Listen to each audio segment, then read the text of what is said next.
This is an American fighter bomber attacking a communist installation in Vietnam. Its firepower is accurate and deadly.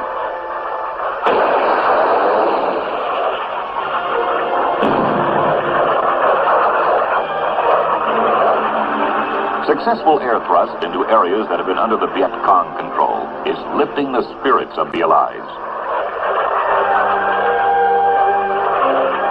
The American air arm hits hard and continuously, and it hits the Cong where it hurts the most, right in his own front yard.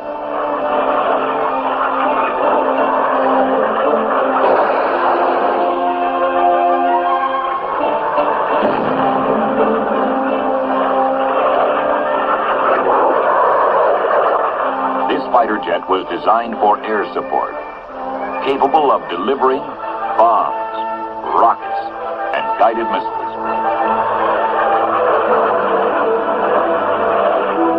It takes a professional pilot with courage and skill to get this high-speed jet in low enough and close enough to make each shot count.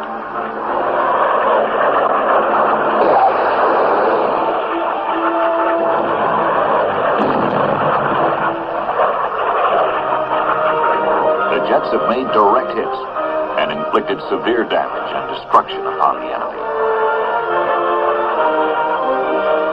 Home for these Skyhawks could be the flight deck of a powerful Navy carrier at sea, or Da Nang with its permanent runways. Or it could be this unfinished Marine airstrip at Chu Lai, a flying field carved in 26 days out of an obscure beach in South Vietnam.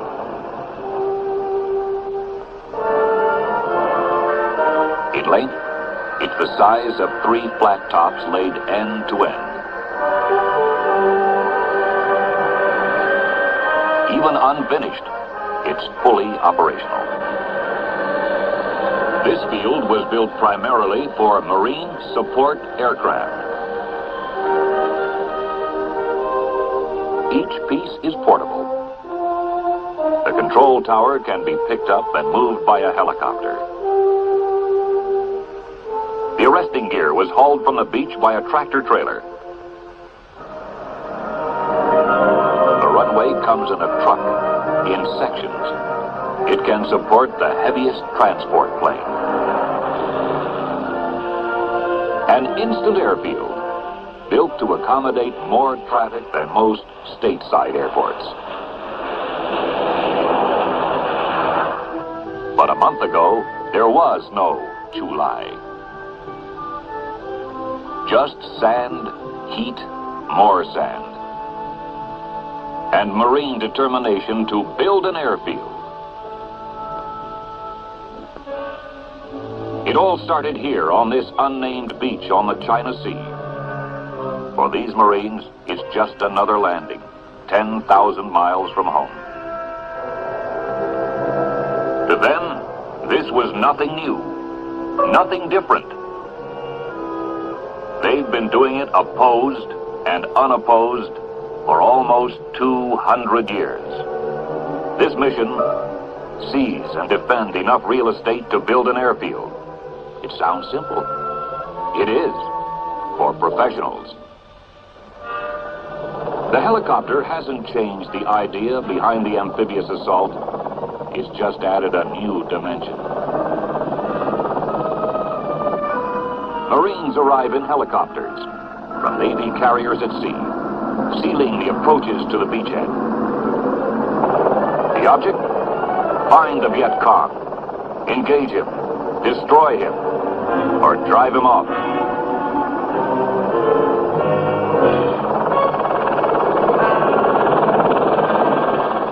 But at Chu Lai, he couldn't be found. The guerrilla chose not to fight. Seabees move in right behind the Marines. They find their enemy, sand. Sand so deep, even powerful earth movers bog down. Under the sand, the ground is flat, but the Seabees want it flatter.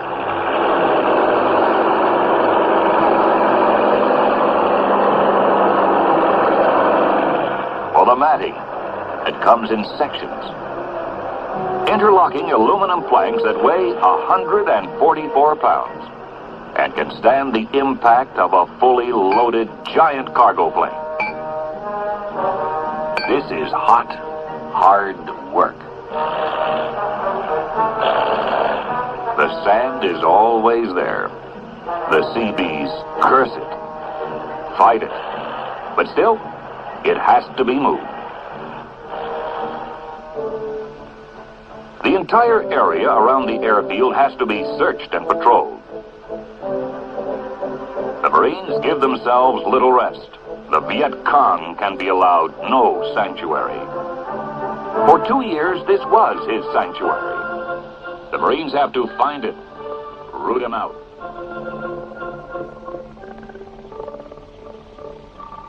The villagers help. They fear the Viet Cong reprisals, but they do help by pointing out the Cong hiding places.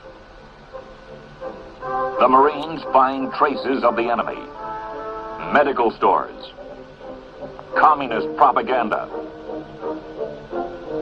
caches of food, and the guerrilla himself, a tough, trained enemy, innocent looking, but deadly. Marines patrol deep into the brush searching for guerrillas. It's a hot, dirty, frustrating job. Frequent breaks are necessary. Water is a precious item. You can drink it or cool off with it.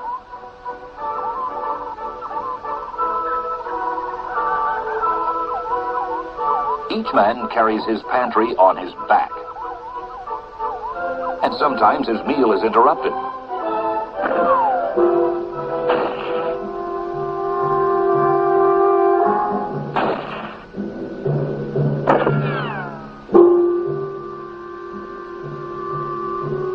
The Marines pursue the enemy. He's elusive. This is his territory, and he knows it well. Well enough to hit, run, and then vanish.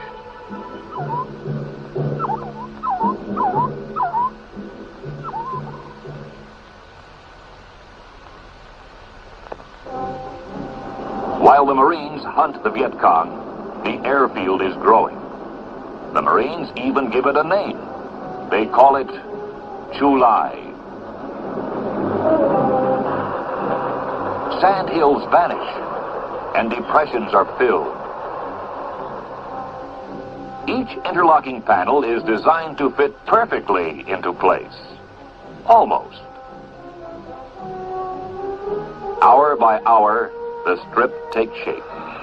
It is now almost 3,500 feet long. In the days to follow, the Seabees will more than double its length. But a combat airfield needs more than a runway. It needs a mirror landing system and arresting gear, like that used on aircraft carriers. It needs refueling points, revetments to protect airplanes, a tank farm for fuel, complete to the last detail. Everything necessary is now in place. Ready, waiting. The control tower is in radio contact with the incoming flight and has cleared it to land. Chu Lai's newest arrival, a fast, sleek Skyhawk, comes screaming in for a landing.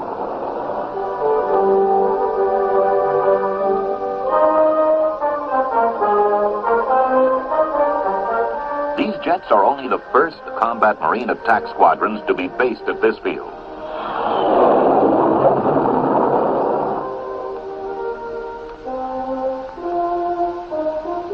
Hours from now, these same jets will be launched for their first strike mission. in support of ground forces.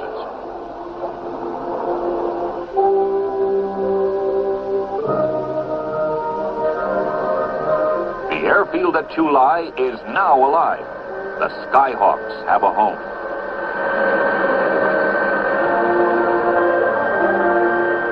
It is now the ground crew's turn to take over. Their job is to refuel, arm, and get these Marine jets into the air war as soon as possible. Chu Lai is operating like a well-oiled machine. It hardly seems possible that this busy, portable combat air base was landed, uncrated, and operating in just a matter of weeks. And, if necessary, it could be moved again to any trouble spot in the world.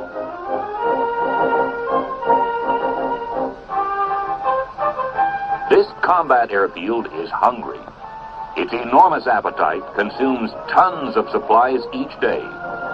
Necessary supplies to sustain thousands of men and their machines.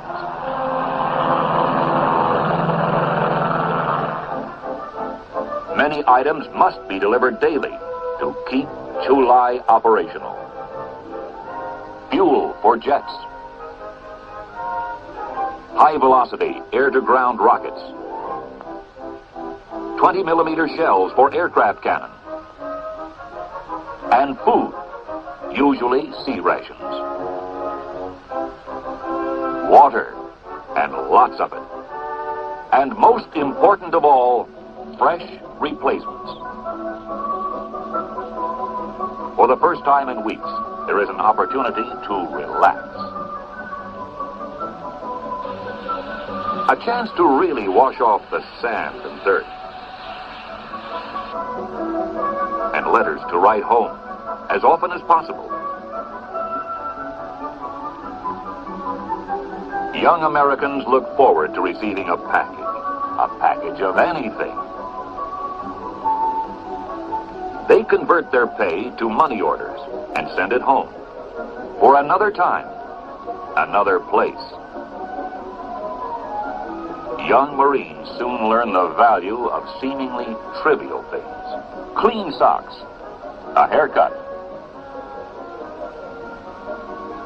clean teeth, and a shave. Around the perimeter, the patrols into the hills or deep into the hot jungles continue. Some dig in and wait, watchful, ready. At Chu Lai, they must endure the tropic heat and the discomfort of foxholes scratched in the sand. They call themselves pick and shovel architects, and the term fits. These men are all willing to face hardships and danger anywhere their country or corps sends them. As Americans, they are defending their right to live and believe as they choose. And they're pledged to defend the same right for others. Pledged to make good an American promise to the people of South Vietnam. A part of this promise stands here on the sands of Chu Lai, the result of American determination to build an airfield, sand and steel.